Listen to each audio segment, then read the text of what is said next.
तो हम आज आपके लिए लाए हैं रेलवे का एक ऐसा सवाल जो आजकल रेलवे के हर एग्जाम में किसी न किसी शिफ्ट में पूछ दे रहा है। तो आज हम इसका शानदार सॉल्यूशन देखेंगे।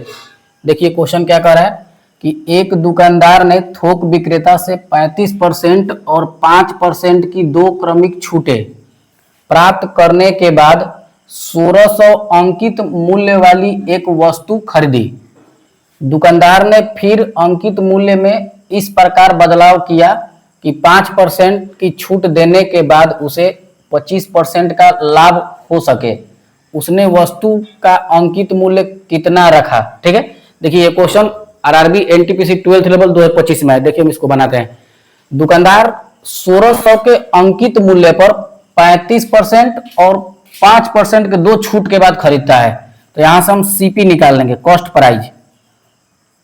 कॉस्ट प्राइस 1600 रुपया का 35% और 5%, तो 100% में से 35% घटाएंगे तो कितना बचेगा? 65 और बटा 100 गुणे 5% घटाएंगे तो 95 बटा 100। ठीक है, हम इसको काट लेते हैं। 13 पाँचे 65 और 20 पाँचे 100, 19 पाँचे 95 और 20 पाँचे 100। इसको काटिए, 1 0 1 0 2 0। ठीक है, ये दो दूनी के 4, 4 चौके 16। ठीक है, अब हम इसका गुणा कर लेते हैं। 13 चौके 52, 19 72 8 9 8 8। ठीक है, कॉस्ट प्राइस कितना है? 988। अब देखिए आगे क्या कह रहा है। कह रहा है कि ये जो कॉस्ट प्राइस जिस पर दुकानदार खरीदा है उस पर वो 5% छूट देने के बाद 25% का लाभ कमा लेता है, मतलब लाभ कमा सके। ठीक है, तो हम डिस्काउंट चैप्टर में पढ़ते हैं एमपी से सीपी का रेशियो, सीपी से एमपी का रेशियो, कॉस्ट प्राइस सीपी और बटा एमपी।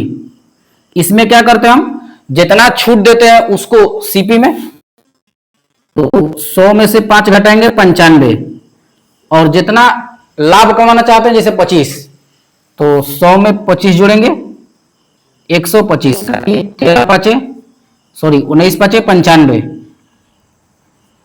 और ये 25 पाँचे 25 से। ठीक है, अब ई जो है सीपी 988, ई किसका मान है? ई सीपी 19 का। तो यहां से हम रख लेते हैं ई जो सीपी है 988 19 का मान है, तो 19 से इसको हम काटेंगे।